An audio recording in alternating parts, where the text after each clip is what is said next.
سورۃ النصر کے بارے میں اکثر لوگوں کا خیال یہ ہے کہ یہ مدنی ہے، میری ذاتی رائے یہ کہ یہ بھی مکی ہے، اس لیے کہ یہاں بھی اصول وہ ہے اذا جاء نصر اللہ والفتح، جب آ جائے مدد اللہ کی اور فتح۔ میں اس صورت کو جوڑتا ہوں سورۃ الانشراح ہی کے اس آخری حصے سے، فَإِذَا فَرَغْتَ فَانصَبْ وَإِلَىٰ رَبِّكَ فَارْغَب۔ وہ تو مدنی تو نہیں ہے، وہ تو مکی صورت ہے، بڑے ابتدائی زمانے کی۔ یہ تو خبر دی جا رہی ہے کہ ایک وقت آئے گا، اور پیش کی خبر دی گئی محمد رسول اللہ صلی اللہ علیہ وسلم کو، ایک وقت آئے گا آپ اپنے مشن میں کامیاب ہو جائیں گے اور فارغ ہو جائیں گے۔ فَإِذَا فَرَغْتَ فَانصَبْ وَإِلَىٰ رَبِّكَ فَارْغَب۔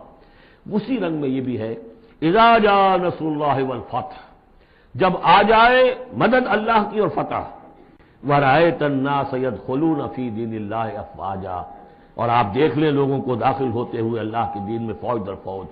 فَسَبِّحْ بِحَمْدِ رَبِّكَ وَاسْتَغْفِرْهُ، تو پھر اس وقت آپ ہمہ تن اپنے رب کے استغفار اور تحمید میں لگ جائیے گا۔